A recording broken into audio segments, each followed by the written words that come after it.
लेकिन सरकार की डिबेट कामयाब ना होवे इस चीज़ का जोर विरोधी पार्टियां ला रही ने। डिबेट कराने का मनोरथ की है, ये चीज़ हजे तक किसी को समझ नहीं आई। ये बेसलैस ते मीनिंगलैस डिस्कशन है जो कि हो रही है। पंजाब का टाइम वेस्ट कर रहे हैं। मुख्य मंत्री का अपना टाइम मैंने समझ नहीं आता, एडा फालतू टाइम है चीफ मिनिस्टर पंजाब कोल कि ये डिबेटां दे विच पए हुए ने। तुसीं कोई ऑल पार्टी मीटिंग नहीं कर रहे हो, तुसीं डिबेट कर रहे हो। डिबेट दे विच एक दूसरे दियां कमियां नूं तुसीं एक्सपोज करना चाह रहे हो, जो कि ਇਹ ਚੀਜ਼ਾਂ ਨੂੰ ਕਿੰਨੀ ਕੁ ਵਾਰ ਕਰ ਲੈਣਗੇ। ਭਗਵੰਤ ਮਾਨ ਨਵੇਂ ਮੁੱਖ ਮੰਤਰੀ ਤੁਸੀਂ ਬਣੇ ਹੋ, ਲੇਕਿਨ ਪੰਜਾਬ ਦੀ ਜਨਤਾ ਤਾਂ ਨਹੀਂ ਨਾ ਨਵੀਂ ਉਹਨਾਂ ਨੂੰ ਅਕਲ ਨਹੀਂ ਆਈ ਐਸਵਾਈਐਲ ਦੇ ਪ੍ਰਤੀ। ਵੱਡਾ ਪੁਆਇੰਟ ਕੱਢ ਕੇ ਲਿਆਂਦਾ ਸੀ ਫੈਸਲਾ ਕਿ ਸਰਕਾਰ ਅਸੀਂ ਲੋਕਾਂ ਕੋਲ ਲਿਜਾਵਾਂਗੇ, ਉੱਥੋਂ ਬੈਠ ਕੇ ਚਲਾਵਾਂਗੇ। ਹੁਣ ਅੱਜ ਕਿੱਥੇ ਲੋਕਾਂ ਕੋਲ ਲਿਜਾ ਰਹੇ ਨੇ? ਅੱਜ ਜੇ ਤੁਹਾਨੂੰ ਲੱਗਦਾ ਕਿ ਐਸਵਾਈਐਲ ਦੇ ਪੰਜਾਬ ਦੇ ਮੁੱਦੇ ਤੇ ਇੱਕ ਡਿਬੇਟ ਤੁਸੀਂ ਕਰਾ ਰਹੇ ਹੋ ਤੇ ਉਹਦੇ ਲਈ ਤੁਹਾਨੂੰ ਐਡਾ ਵੱਡਾ ਪੁਲਿਸ ਬੰਦੋਬਸਤ ਦੀ ਲੋੜ ਪੈ ਗਈ। मतलब एडा की पंजाब ਦੇ ਵਿੱਚ इट मीन ਤੁਸੀਂ इंकशाफ करते हुए पंजाब ਦੇ ਵਿੱਚ लॉ एंड ऑर्डर की हालत चंगी नहीं है, इसी वास्ते ਤੁਸੀਂ पुलिस ला रहे हो। नमस्कार, आदाब, सत श्री अकाल। इस खास प्रोग्राम में एक बार फिर से मैं मणिमुख शर्मा आप सबका इस्तकबाल करता हूँ। 1 नवंबर को Punjab agriculture university complex Ludhiana में पंजाब गवर्नमेंट एक डिबेट ऑर्गेनाइज कर रहा है जिसका नाम रखा गया है मैं पंजाब बोलदा हाँ। इसमें ऑपोजिशन के लीडर्स को बुलाया गया है, भगवंत मान साहब खुद होंगे। और शुरू तो हालांकि एसवाईएल कैनल के मुद्दे से होना था, लेकिन जो आम आदमी पार्टी पंजाब के हैंडल से जो ट्वीट गया है उसमें एसवाईएल का जिक्र नहीं था, जिस वजह से पंजाब बीजेपी के लीडर सुनील जाखड़ साहब ने बोला कि भाई हम इस तमाशे में जो है हम शरीक नहीं होंगे। इस पे बहुत बड़ा विवाद छिड़ गया है क्योंकि आम आदमी पार्टी गवर्नमेंट कह रही है कि ऑपोजिशन वाले इस पे बात नहीं करना चाहते और ऑपोजिशन वाले बोल रहे हैं कि मुख्यमंत्री साहब के चुटकुले सुनने के लिए वो लोग वहाँ पे नहीं जाएंगे। क्या सियासत हो रही है इस पे और मुद्दा कितना संगीन है, इस पे बड़े तफसील में बात करने के लिए मेरे साथ एक बार फिर से जुड़े हैं मेरे सहयोगी रितेश लखी साहब। रितेश जी, आपका बहुत बहुत स्वागत है। शुक्रिया मनी जी। सुनील जाखड़ साहब ने, आपने भी वो बयान सुना जिसमें उन्होंने कहा है कि भाई ये आप एक आर्टिस्ट हैं, इसका मतलब ये नहीं हर जगह आप ड्रामा ही करेंगे, कुछ इस हिसाब से जो उन्होंने बोला है। और ये एसवाईएल का जो मुद्दा है इस पर बहुत टाइम से बात हो रही है, लेकिन ये उन्होंने कहा है कि बड़ा सरप्राइजिंग है कि जो 4 मुद्दे उन्होंने लिस्ट किए आप पंजाब ने, उनमें जो है एसवाईएल का जिक्र भी नहीं था। आपने बोला कि भाई इनमें 19 मुद्दे हैं, जिनमें से हमने सिर्फ पहले 4 जो हैं शेयर किए हैं और भी आएंगे। तो पॉलिटिक्स तो हो रहा है, तो थोड़ा बताइए कि हो क्या रहा है। देखिए, आप पहले भी इस विषय पर चर्चा की सी। मुद्दा तो बड़ा गंभीर है। सुप्रीम कोर्ट ਦੇ ਵਿੱਚ ਪੰਜਾਬ ਸਰਕਾਰ ਨੂੰ ਲਗਾਤਾਰ ਸੈਟਬੈਕਸ ਲੱਗਦੇ ਆਏ ਨੇ ਪਿਛਲੇ 20-25 ਸਾਲਾਂ ਦੇ ਵਿੱਚ, ਤੇ ਹੁਣ ਲੇਟੈਸਟ ਸੁਪਰੀਮ ਕੋਰਟ ਨੇ ਕਿਹਾ ਸਰਵੇ ਕਰਾਓ ਤੇ ਕੈਨਾਲ ਤੋਂ ਜਿਹੜਾ ਨਿਰਮਾਣ ਦਾ ਕੰਮ ਹੈ, ਜੋ ਕਿ ਇੱਕ ਵਿਵਾਦਿਤ ਵਿਸ਼ਾ ਹੈ, ਪੰਜਾਬ ਦੇ ਵਿੱਚ ਬਹੁਤ ਵੱਡਾ ਵਿਵਾਦ ਰਿਹਾ, ਸੋ ਉਸ ਨੂੰ ਲੈ ਕੇ ਇੱਕ ਅਰਜੈਂਸੀ, ਸਟੇਟ ਆਫ ਅਰਜੈਂਸੀ ਹੈ। ਸੋ ਸੁਪਰੀਮ ਕੋਰਟ ਦੇ ਸਾਹਮਣੇ ਪੰਜਾਬ ਸਰਕਾਰ ਦੇ ਜਿਹੜੇ ਬਿਆਨ ਹੈਗੇ ਨੇ ਬੜੇ ਕਮਜ਼ੋਰ ਬਿਆਨ ਨੇ, ਜਿਸ ਵਿੱਚ ਉਹਨਾਂ ਨੇ ਇੱਕ ਜ਼ਿਕਰ ਉਹਨਾਂ ਦੇ ਵਕੀਲਾਂ ਨੇ ਕੀਤਾ ਕਿ ਆਪੋਜੀਸ਼ਨ ਸਾਨੂੰ ਦਬਾਅ ਪਾ ਰਹੀ ਹੈ, ਇਸ ਵਾਸਤੇ ਅਸੀਂ ਐਸਵਾਈਐਲ ਦਾ ਨਿਰਮਾਣ ਨਹੀਂ ਕਰ ਪਾ ਰਹੇ ਕਿਉਂਕਿ ਸੁਪਰੀਮ ਕੋਰਟ ਤੇ ਪੁੱਛ ਰਿਹਾ ਕਿਉਂ ਨਹੀਂ ਹੋ ਪਾ ਰਿਹਾ।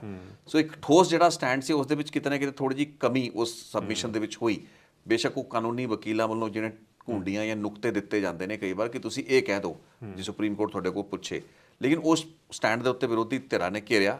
ਆਮ Aadmi party stood exposed, not the party but the government, ਕਿ ਤੁਸੀਂ ਇਹ ਕਿਸ ਤਰੀਕੇ ਦਾ ਸਟੈਂਡ ਹੈ ਜੋ ਕਿ ਤੁਹਾਡਾ ਪ੍ਰਿੰਸੀਪਲ ਸਟੈਂਡ ਹੈ ਕਿ ਤੁਸੀਂ ਇਸ ਪਾਣੀ ਦੇ ਵਿਸ਼ੇ ਦੇ ਉੱਤੇ ਤੁਹਾਡੇ ਕੋਲ ਪਾਣੀ ਦੇਣ ਨੂੰ ਨਹੀਂ ਹੈ, ਤੁਸੀਂ ਉਹ ਗਲਤ ਜਿਹੜੀ ਵੰਡ ਹੋਈ ਡਿਸਟ੍ਰੀਬਿਊਸ਼ਨ ਦਾ ਫਾਲਟੀ ਫਾਰਮੂਲਾ ਉਸ ਨੂੰ ਚੈਲੰਜ ਕਰ ਰਹੇ ਹੋ। ਠੀਕ ਹੈ, ਤੁਹਾਨੂੰ ਅਦਾਲਤ ਦੇ ਵਿੱਚ ਸੈਟਬੈਕਸ ਲੱਗ ਰਹੇ ਨੇ, ਬਟ ਆਪਣੀ ਪੋਜੀਸ਼ਨ ਤੋਂ ਤੁਸੀਂ ਹਟ ਨਹੀਂ ਸਕਦੇ। ਇਹ ਨਹੀਂ ਸੁਪਰੀਮ ਕੋਰਟ ਦੇ ਵਿੱਚ ਕਿਹਾ ਜਾ ਸਕਦਾ ਕਿ ਸਾਨੂੰ ਵਿਰੋਧੀ ਪਾਰਟੀਆਂ ਦਾ ਦਬਾਅ ਤਾਂ ਕਰਕੇ ਅਸੀਂ ਪਾਣੀ ਨਹੀਂ ਦੇ ਪਾ ਰਹੇ। ਇਹ ਤਾਂ ਆਪਣੀ ਪੋਜੀਸ਼ਨ ਨੂੰ ਹੋਰ ਡਾਇਲੂਟ ਕਰਨਾ, ਕਮਜ਼ੋਰ ਕਰਨਾ ਹੈ। ਲੇਕਿਨ ਵਨ ਅਪਮੈਨਸ਼ਿਪ ਦਾ ਖੇਡ ਹੈ ਸਾਰਾ ਦਾ ਸਾਰਾ। ਮੁੱਖ ਮੰਤਰੀ ਨੇ ਇੱਕ ਬੇਤੁਕੀ ਬਹਿਸ ਜਿਹੜੀ ਕਿ ਖੇਤੀਬਾੜੀ ਯੂਨੀਵਰਸਿਟੀ, ਪੰਜਾਬ ਐਗਰੀਕਲਚਰ ਯੂਨੀਵਰਸਿਟੀ ਦੇ ਆਡੀਟੋਰੀਅਮ ਦੇ ਵਿੱਚ, ਪਹਿਲਾਂ ਇੱਧਰ ਟੈਗੋਰ ਥੀਏਟਰ ਚੰਡੀਗੜ੍ਹ ਵਿੱਚ ਸਪੇਸ ਮੰਗੀ ਗਈ ਸੀ, ਉਹਨਾਂ ਨੇ ਨਹੀਂ ਦਿੱਤੀ, ਫਿਰ ਬਾਅਦ ਦੇ ਵਿੱਚ ਇੱਥੇ ਇਹਨਾਂ ਨੇ ਸਪੇਸ ਲੈ ਲਈ ਹੈ। ਹੁਣ ਮੁੱਦਾ ਤਾਂ ਇਹੀ ਹੈ, ਇਹ ਬੜੀਆਂ ਛੋਟੀਆਂ ਗੱਲਾਂ ਨੇ ਵੀ ਆਮ ਆਦਮੀ ਪਾਰਟੀ ਕਿਉਂ ਟਵੀਟ ਕਰ ਰਹੀ ਹੈ, ਉਹਨਾਂ ਨੇ 4 ਨੁਕਤੇ ਕਰਤੇ, 5 ਪੁਆਇੰਟ ਕਰਤੇ, ਐਸਵਾਈਐਲ ਦਾ ਜ਼ਿਕਰ ਹੈ ਨਹੀਂ ਹੈ। ਡਿਬੇਟ ਤਾਂ ਐਸਵਾਈਐਲ ਦੇ ਉੱਤੇ ਹੋਣੀ ਹੈ ਤੇ ਆਮ Aadmi party leader Bhagwant Mann chief minister ਨੂੰ ਪਤਾ ਹੈ ਕਿ ਵਿਰੋਧੀ ਧਿਰਾਂ ਚਾਹੇ ਕਾਂਗਰਸ ਹੈ ਚਾਹੇ ਅਕਾਲੀ ਦਲ ਰਿਹਾ, ਇਹਨਾਂ ਨੇ ਹਿਸਟਰੀ ਇਤਿਹਾਸ ਦੇ ਵਿੱਚ ਕਈ ਗਲਤੀਆਂ ਕੀਤੀਆਂ ਨੇ। They have taken some wrong decisions, ਜਿਸ ਦੀ ਵਜ੍ਹਾ ਨਾਲ ਪੰਜਾਬ ਨੂੰ ਅੱਜ ਤੋਂ ਕਈ ਡੈਕੇਡਸ ਪਹਿਲਾਂ ਨੁਕਸਾਨ ਹੋਇਆ। ਲੇਕਿਨ ਆਫ ਲੇਟ ਪਿਛਲੇ ਕੁਝ ਸਾਲਾਂ ਦੌਰਾਨ ਸਾਰੀਆਂ ਦੀ ਸਾਰੀ ਪਾਰਟੀਆਂ ਤੇ ਉਹਨਾਂ ਦੇ ਚੀਫ ਮਿਨਿਸਟਰਸ ਦੀ ਪੋਜੀਸ਼ਨ ਕਲੀਅਰ ਹੈ। ਜਲ ਸੰਧੀਆਂ ਨੂੰ ਰੱਦ ਕਰਨਾ, ਵਾਟਰ ਐਗਰੀਮੈਂਟਸ ਨੂੰ ਐਨਲ ਕਰਨ ਦਾ ਇੱਕ ਕਾਨੂੰਨ ਕੈਪਟਨ ਅਮਰਿੰਦਰ ਸਿੰਘ ਨੇ ਲਿਆਇਆ ਜੋ ਕਿ ਸੁਪਰੀਮ ਕੋਰਟ ਵਿੱਚ ਨਹੀਂ ਟਿਕਿਆ, ਲੇਕਿਨ ਉਸ ਕਾਰਨ ਤਕਰੀਬਨ 1.5 ਦਹਾਕੇ ਇਸ ਕੇਸ ਨੂੰ ਰੋਕਿਆ ਗਿਆ। ਪ੍ਰਕਾਸ਼ ਸਿੰਘ ਬਾਦਲ ਨੇ ਡੀਨੋਟੀਫਾਈ ਕਰਤੀਆਂ ਜ਼ਮੀਨਾਂ ਜਿਹੜੀਆਂ ਅਕਵਾਇਰ ਕੀਤੀਆਂ ਗਈਆਂ ਸੀ, ਜਿੱਥੇ ਐਸਵਾਈਐਲ ਬਣਿਆ ਹੋਇਆ, ਕਿਸਾਨਾਂ ਨੂੰ ਵਾਪਸ ਦੇ ਦਿੱਤੀ। ਸੋ ਇਹਨਾਂ ਲੀਡਰਾਂ ਨੇ ਆਪਣੀ ਕੀਤੀਆਂ ਹੋਈਆਂ ਗਲਤੀਆਂ ਜਾਂ ਕਮੀਆਂ ਜੋ ਇਹਨਾਂ ਦੀਆਂ ਰਹੀਆਂ ਪੰਜਾਬ ਦੇ ਪੁਆਇੰਟ ਆਫ ਵਿਊ ਨਾਲ, ਉਹਨੂੰ ਭਰਪਾਈ ਕਰਨ ਦੀ ਕੋਸ਼ਿਸ਼ ਕੀਤੀ। ਭਗਵੰਤ ਮਾਨ ਉਹਨਾਂ ਨੂੰ ਦੁਬਾਰਾ ਮੈਗਨੀਫਾਈ ਕਰਕੇ ਪੰਜਾਬ ਦੇ ਲੋਕਾਂ ਨੂੰ ਦਿਖਾਉਣਾ ਤੇ ਦਰਸਾਉਣਾ ਚਾਹੁੰਦੇ ਨੇ, ਵਿਚ ਇਜ਼ ਅ ਬੇਸਲੈਸ ਗੱਲਬਾਤ। ਬੇਸਲੈਸ ਗੱਲਬਾਤ ਇਸ ਵਾਸਤੇ ਨਹੀਂ ਕਿ ਉਹਦਾ ਮੈਰਿਟ ਨਹੀਂ ਹੈ। ਲੋਕ ਸਮਝਦੇ ਨੇ ਅਕਾਲੀ ਦਲ ਨੇ ਕੀ ਕੀਤਾ, ਕਾਂਗਰਸ ਨੇ ਕੀ ਕੀਤਾ, ਪੰਜਾਬ ਦੇ ਨਾਲ ਕੀ ਹੋਇਆ। ਇਹ ਹੁਣ ਕੋਈ ਨਵੀਆਂ ਗੱਲਾਂ ਬਾਤਾਂ ਨਹੀਂ ਰਹੀਆਂ ਨੇ, ਨਾ ਹੀ ਐਸਵਾਈਐਲ ਇੱਕ ਚੋਣ ਮੁੱਦਾ ਰਿਹਾ ਹੈ। ਤੇ ਇਹ ਸਾਰੀਆਂ ਚੀਜ਼ਾਂ ਪਹਿਲਾਂ ਵੀ ਭਗਵੰਤ ਮਾਨ ਤੇ ਆਮ ਆਦਮੀ ਪਾਰਟੀ ਕਰਦੀ ਆਈ ਹੈ। ਸੋ ਕੁਝ ਨਵਾਂ ਨਹੀਂ ਹੈ ਜੋ ਕਿ ਪੰਜਾਬ ਦੇ ਲੋਕਾਂ ਨੂੰ ਪਤਾ ਲੱਗਣ ਜਾ ਰਿਹਾ। ਤੇ ਸਭ ਤੋਂ ਵੱਡੀ ਗੱਲ ਹੈ, ਕੋਈ ਸਿੱਟਾ ਮੁੱਖੀ ਗੱਲ ਨਹੀਂ ਹੈ। It is inconsequential discussion and debate. ਤੁਸੀਂ ਆਪਣੇ ਸਟੇਟ ਦੇ ਵਿੱਚ ਇੱਕ ਥੀਏਟਰ ਦੇ ਵਿੱਚ ਆਪਣੀ ਪੋਲੀਟੀਕਲ ਪਾਰਟੀਆਂ ਦੀ ਮਜਲਿਸ ਬੁਲਾ ਲੈਂਦੇ ਹੋ, ਉੱਥੇ ਡਿਬੇਟ ਕਰਦੇ ਹੋ, ਇੱਕ ਦੂਸਰੇ ਨੂੰ ਨੀਵਾਂ ਦਿਖਾਉਂਦੇ ਹੋ। ਤੇ ਜਿਵੇਂ ਟਵੀਟਸ ਦੇ ਸਿਲਸਿਲੇ ਤੋਂ ਵਿਰੋਧੀ ਧਿਰਾਂ ਵੀ ਡਿਬੇਟ ਵਿੱਚ ਸ਼ਿਰਕਤ ਕਰਨ ਲਈ ਤਿਆਰ ਨਹੀਂ। ਡਿਬੇਟ ਕਰਕੇ ਲੈਣਾ ਕੀ ਹੈ, ਮਿਲਣਾ ਕੀ ਹੈ, ਨਿਕਲਣਾ ਕੀ, ਕੁਝ ਵੀ ਨਹੀਂ। ਇਸ ਤੋਂ ਪਹਿਲਾਂ ਘੱਟੋ ਘੱਟ 8-10 ਆਲ ਪਾਰਟੀ ਮੀਟਿੰਗਸ ਅਲੱਗ-ਅਲੱਗ ਟਾਈਮਾਂ ਤੇ ਹੁੰਦੀਆਂ ਰਹੀਆਂ ਨੇ। ਕੈਪਟਨ ਅਮਰਿੰਦਰ ਸਿੰਘ ਦੇ ਸਮੇਂ, ਪ੍ਰਕਾਸ਼ ਸਿੰਘ ਬਾਦਲ ਦੇ ਸਮੇਂ ਆਲ ਪਾਰਟੀ ਮੀਟਿੰਗਸ ਹੋਈਆਂ ਨੇ ਐਸਵਾਈਐਲ ਦੇ ਵਿਸ਼ਿਆਂ ਦੇ ਉੱਤੇ, ਪਹਿਲਾਂ ਵੀ ਮੀਟਿੰਗਸ ਹੋਈਆਂ ਨੇ। ਤੇ ਜੇ ਕੋਈ ਡਿਬੇਟ ਕਰਾਣੀ ਸੀ, ਕੋਈ ਅਜਿਹੀ ਗੱਲ ਕਰਨਾ ਚਾਹੁੰਦੀ, ਜੇ ਸਰਕਾਰ, ਦੇਖੋ ਸਰਕਾਰ ਨੇ ਐਕਸ਼ਨ ਲੈਣਾ ਹੁੰਦਾ ਹੈ। ਕੈਪਟਨ ਅਮਰਿੰਦਰ ਸਿੰਘ ਨੇ ਪਾਣੀਆਂ ਦੀ ਸੰਧੀ ਰੱਦ ਕੀਤੀ, ਪ੍ਰਕਾਸ਼ ਸਿੰਘ ਬਾਦਲ ਨੇ ਡੀਨੋਟੀਫਾਈ ਕੀਤੀ। ਆਪਾਂ ਭੁੱਲ ਜੇ ਵੀ 79-78 ਦੇ ਵਿੱਚ ਕੀ ਕੀਤਾ, ਆਪਾਂ ਪੂਰੀ ਡਿਟੇਲ ਦੇ ਚੁੱਕੇ ਹਾਂ। ਜਿੰਨੀ ਡਿਟੇਲ ਆਪਾਂ, ਮੈਨੂੰ ਲੱਗਦਾ ਹੈ ਪੰਜਾਬੀ ਲਿੰਕ ਨੇ ਇਸ ਮੰਚ ਤੋਂ ਦਿੱਤੀ ਹੈ, ਉਨੀ ਡਿਟੇਲ ਹੋਰ ਕੋਈ ਪੰਜਾਬ ਦਾ ਮੀਡੀਆ ਤਾਂ ਦੇ ਨਹੀਂ ਪਾਇਆ ਹੋਏਗਾ। ਇੱਕ ਹੋਰ ਡਿਬੇਟ ਪਿੱਛੇ ਹੋ ਗਈ, ਇੱਕ ਐਨਜੀਓ ਵੱਲੋਂ ਇੱਕ ਸੱਦੇ ਦੇ ਉੱਤੇ ਸਾਰੀ ਪੋਲੀਟੀਕਲ ਪਾਰਟੀਆਂ ਇਕੱਠੀਆਂ ਹੋਈਆਂ, ਉਹਨਾਂ ਨੇ ਪੰਜਾਬ ਯੂਨੀਵਰਸਿਟੀ ਵਿੱਚ ਇੱਕ ਡਿਬੇਟ ਕਰਾਈ, ਉਸ ਉੱਤੇ ਚਰਚਾ ਹੋਈ। It was slightly more meaningful. ਲੇਕਿਨ ਸਰਕਾਰ ਦੀ ਡਿਬੇਟ ਕਾਮਯਾਬ ਨਾ ਹੋਵੇ, ਇਸ ਚੀਜ਼ ਦਾ ਜ਼ੋਰ ਵਿਰੋਧੀ ਪਾਰਟੀਆਂ ਲਾ ਰਹੀਆਂ ਨੇ। ਡਿਬੇਟ ਕਰਾਉਣ ਦਾ ਮਨੋਰਥ ਕੀ ਹੈ, ਇਹ ਚੀਜ਼ ਹਜੇ ਤੱਕ ਕਿਸੇ ਨੂੰ ਸਮਝ ਨਹੀਂ ਆਈ। ਭਗਵੰਤ ਮਾਨ ਸਿਰਫ ਸਿਆਸੀ, ਜਿਹਨੂੰ ਕਹਿੰਦੇ ਕਿ ਪੋਲੀਟੀਕਲ ਬਰਾਉਨੀ ਪੁਆਇੰਟ ਸਕੋਰ ਕਰਨਾ ਚਾਹ ਰਹੇ ਨੇ। ਸਾਹਮਣੇ ਤਾਂ ਕੋਈ ਇਲੈਕਸ਼ਨ ਨਹੀਂ ਹੈ। ਬਿਲਕੁਲ ਸਾਹਮਣੇ ਤਾਂ ਸੁਪਰੀਮ ਕੋਰਟ ਦੇ ਵਿੱਚ ਤੁਸੀਂ ਕਿੰਨਾ ਕੁ ਮਜ਼ਬੂਤ ਆਪਣਾ ਕੇਸ ਤੇ ਪੱਖ ਰੱਖਣਾ, ਮੁੱਦਾ ਇਸ ਵਕਤ ਇਹ ਹੈ। ਲੜਾਈ ਸੁਪਰੀਮ ਕੋਰਟ 'ਚ ਲੜੀ ਜਾਣੀ ਹੈ, ਦਿੱਲੀ ਵਿੱਚ ਲੜੀ ਜਾਣੀ ਹੈ, ਪੰਜਾਬ ਵਿੱਚ ਲੜੀ ਨਹੀਂ ਜਾਣੀ। ਪੰਜਾਬ ਦੀ ਪੋਲੀਟੀਕਲ ਪਾਰਟੀਆਂ ਨੂੰ ਬੈਠ ਕੇ ਤੁਸੀਂ ਪੁਰਾਣੇ ਵਿਸ਼ਿਆਂ ਦੀ, ਮੈਂ ਸ਼ਬਦ ਵਰਤਿਆ ਸੀ ਕਿ ਇੱਕ ਸਿਆਸੀ ਜੁਗਾਲੀ ਕਰੀ ਜਾਂਦੇ ਨੇ। ਯੂ ਰੂਮੀਨੇਟਿੰਗ ਇਨ ਦ ਪਾਸਟ, ਵੀ ਉਹਨਾਂ ਨੇ ਗਲਤੀਆਂ ਕੀਤੀਆਂ ਸੀ, ਉਹਨੂੰ ਮੈਗਨੀਫਾਈ ਕਰਕੇ ਦਿਖਾਈ ਜਾਓ। This is the cheapest farm of politics. ਮਤਲਬ ਮੈਂ ਇਹਨੂੰ ਕਹਾਂਗਾ, ਸਾਰੇ ਕਰਦੇ ਆਏ ਨੇ, ਪ੍ਰਕਾਸ਼ ਸਿੰਘ ਬਾਦਲ, ਅਕਾਲੀ ਦਲ, ਇਹਨਾਂ ਦੀ ਵੀ ਉਹੀ 1984 ਦੇ ਵਿਸ਼ਿਆਂ ਦੇ ਉੱਤੇ, ਐਸਵਾਈਐਲ ਦੇ ਪਾਣੀਆਂ ਦੇ ਵਿਸ਼ਿਆਂ ਤੇ ਉਹ ਰੱਟੀ ਰਟਾਈ ਪੋਲੀਟਿਕਸ, ਉਹੀ ਲੀਹਾਂ ਲੀਹਾਂ, ਕਾਂਗਰਸ ਨੂੰ ਬਲੇਮ ਕਰ ਦਿਓ, ਅਕਾਲੀਆਂ ਨੂੰ ਬਲੇਮ ਕਰ ਦਿਓ। ਅੱਜ ਭਗਵੰਤ ਮਾਨ ਵੀ ਉਸੇ ਬਲੇਮ ਗੇਮ ਦਾ ਹਿੱਸਾ ਨੇ। ਉਹਨਾਂ ਕੋਲ ਕੋਈ ਸੋਲਿਊਸ਼ਨ ਨਹੀਂ ਹੈ। ਉਹਨਾਂ ਦੀ ਸਰਕਾਰ ਦੇ ਸਮਿਆਂ ਦੇ ਉੱਤੇ ਕੇਂਦਰ ਸਰਕਾਰ ਨੇ ਹਰਿਆਣੇ ਦੇ ਨਾਲ ਬੈਠ ਕੇ, ਰਲ ਕੇ ਪੰਜਾਬ ਨੂੰ ਇਸ ਮੁੱਦੇ ਦੇ ਉੱਤੇ ਇੱਕ ਹੱਲ ਲੱਭਣ ਲਈ ਕਿਹਾ, ਲੇਕਿਨ ਉਹਦਾ ਕੋਈ ਹੱਲ ਨਹੀਂ ਲੱਭਿਆ ਜਾ ਸਕਿਆ। ਡਿਸਪਾਈਟ ਦਾ ਫੈਕਟ ਕਿ ਸੁਪਰੀਮ ਕੋਰਟ ਦੇ ਆਰਡਰ ਸੀ, ਫਿਰ ਵੀ ਸੁਪਰੀਮ ਕੋਰਟ ਕਹਿ ਰਿਹਾ ਕਿ ਆਪਸ 'ਚ ਬਹਿ ਕੇ ਗੱਲ ਕਰੋ। Still you couldn't find a solution. ਅਦਾਲਤ ਦੇ ਵਿੱਚ ਇਹਨਾਂ ਸਾਰ ਗੱਲਾਂ ਬਾਤਾਂ ਤੋਂ ਬਾਅਦ ਤੁਸੀਂ ਅਦਾਲਤ ਦੇ ਵਿੱਚ ਜੋ ਸਬਮਿਸ਼ਨ ਦਿੱਤੀ ਹੈ ਭਗਵੰਤ ਮਾਨ ਦੀ ਗਵਰਨਮੈਂਟ ਨੇ, ਉਹਦੇ ਲਈ ਤਾਂ ਸ਼ਰਮ ਆਉਣੀ ਚਾਹੀਦੀ ਹੈ ਇਹਨਾਂ ਨੂੰ, ਜੇ ਇਹ ਆਪਣੇ ਆਪ ਨੂੰ ਪਾਣੀਆਂ ਦੇ ਕਹਿੰਦੇ ਨੇ। ਹੁਣ ਇਹਨਾਂ ਨੇ ਕੀ ਕਰਨਾ, ਇਸ ਆਡੀਟੋਰੀਅਮ ਦੇ ਵਿੱਚ ਦੱਸਣਗੇ ਜੀ ਦੇਖੋ ਪ੍ਰਕਾਸ਼ ਸਿੰਘ ਬਾਦਲ ਨੇ ਕੀ ਕੀਤਾ, ਦੇਖੋ ਜੀ ਕਾਂਗਰਸ ਦੇ ਦਰਬਾਰਾ ਸਿੰਘ ਨੇ ਕੀ ਕੀਤਾ, ਜੈਲ ਸਿੰਘ ਨੇ ਕੀ ਕੀਤਾ, ਇੰਦਰਾ ਗਾਂਧੀ ਨੇ ਕੀ ਕੀਤਾ। ਪਤਾ ਹੈ ਪੰਜਾਬ ਨੂੰ ਉਹਦੇ 'ਚ ਨਵਾਂ ਕੀ ਹੈ। There is nothing new that is going to come out of this discussion. So ਉਹਦੇ ਲਈ ਤੁਸੀਂ ਦੇਖੋ ਤਿਆਰੀਆਂ ਕਿਵੇਂ ਕੀਤੀਆਂ ਜਾ ਰਹੀਆਂ ਨੇ। ਸੋ ਇਹ ਬੇਸਲੈਸ ਤੇ ਮੀਨਿੰਗਲੈਸ ਡਿਸਕਸ਼ਨ ਹੈ ਜੋ ਕਿ ਹੋ ਰਹੀ ਹੈ। ਪੰਜਾਬ ਦਾ ਟਾਈਮ ਵੇਸਟ ਕਰ ਰਹੇ ਨੇ। ਮੁੱਖ ਮੰਤਰੀ ਦਾ ਆਪਣਾ ਟਾਈਮ ਮੈਨੂੰ ਸਮਝ ਨਹੀਂ ਆਉਂਦਾ, ਐਡਾ ਫालतू ਟਾਈਮ ਹੈ ਚੀਫ ਮਿਨਿਸਟਰ ਪੰਜਾਬ ਕੋਲ ਕਿ ਇਹ ਡਿਬੇਟਾਂ ਦੇ ਵਿੱਚ ਪਏ ਹੋਏ ਨੇ। ਕੁਝ ਨਿਕਲਣਾ ਹੋਵੇ ਤਾਂ ਕਰ ਲਓ ਨਾ। ਇਸ ਤੋਂ ਚੰਗਾ ਤੁਸੀਂ ਕਹਿੰਦੇ ਕਿ ਮੈਂ ਹਰਿਆਣੇ ਦੇ ਮੁੱਖ ਮੰਤਰੀ ਦੇ ਨਾਲ ਪਬਲਿਕ ਡਿਬੇਟ ਕਰਨਾ ਚਾਹੁੰਦਾ। It would have still been relevant ਕਿ ਮੈਂ ਚੈਲੰਜ ਕਰਦਾ ਕਿ ਮਨੋਹਰ ਲਾਲ ਖੱਟਰ ਮੇਰੇ ਨਾਲ ਆ ਕੇ ਬੈਠ ਕੇ ਡਿਬੇਟ ਕਰਨ, ਉਹ ਤਾਂ ਮੈਂ ਗੱਲ ਮੰਨ ਲੈਂਦਾ। ਹੁਣ ਪੰਜਾਬ ਦੇ ਵਿੱਚ ਆਪਸ ਤੁਸੀਂ 4 ਬੰਦੇ, ਤੁਹਾਡੀ ਧਿਰ ਤੁਹਾਡੇ ਇਕੱਠੇ ਵੀ ਹੋ ਜਾਓ, ਤੁਸੀਂ ਆਪਣੇ ਨਾਲ ਹੋਰ 2000 ਬੰਦਾ ਰਲਾ ਲਓ ਆਪੋਜੀਸ਼ਨ ਪਾਰਟੀਆਂ, ਫਿਰ ਵੀ ਤੁਹਾਨੂੰ ਨਹੀਂ ਸੁਣ ਰਿਹਾ। ਲੜਾਈ ਤਾਂ ਕਿਤੇ ਹੋਰ ਚੱਲ ਰਹੀ ਹੈ, ਤੁਸੀਂ ਕਿਤੇ ਹੋਰ ਹੀ ਆਪਣੀ ਜਿਵੇਂ ਕਹਿੰਦੇ ਹਵਾ 'ਚ ਡੰਡੇ ਘੁਮਾਈ ਜਾ ਰਹੇ ਨੇ थिएटर्स बह के। जो सुनील जाखड़ साहब ने कहा है, उन्होंने कहा है कि भाई जो पुलिस की मुस्तैदी आपने बढ़ा दी है, हज़ारों की तादाद में आप पुलिस वालों को लेके आए हैं, लॉ एंड ऑर्डर कहीं और जा रहा है, आप कुछ और कर रहे हैं। इस पूरे इवेंट में आम आदमी कोई होगा नहीं क्योंकि सिक्योरिटी इतनी आपने टाइट कर दी है, तो आप ही के सपोर्टर्स, आप ही के पार्टी के लोग, इसीलिए हम इसमें जाएंगे नहीं। दूसरा ये कि उन लोगों ने ये भी कहा है कि भाई जिस तरह से गवर्नमेंट ने या मान साहब ने और पार्टी की तरफ से जो स्टेटमेंट्स आ रहे हैं उसमें साफ झलक रहा है कि ऑपोजिशन लीडर्स को बुला करके जलील करने का प्लान है। बिकॉज जिस तरह से क्लियरली बोला जा रहा है कि हम जो है एक्सपोज कर देंगे लोगों को, तो इस किस्म का जो स्टेटमेंट दिया जा रहा है ये बहुत ही अफसोसनाक है कि गवर्नमेंट का जो है इवेंट कुछ इस तरह से एक पार्टी अपना प्रोपेगेंडा कर रही है। ये भी एक आर्गूमेंट हो सकता है कि क्या कुछ कॉन्क्रीट निकल के आएगा, क्योंकि सुनील जाखड़ ने बोला कि भाई सिद्धू मूसेवाला के फादर को भी बुलाइए, पूछिए भाई आपने इनके लिए क्या किया है।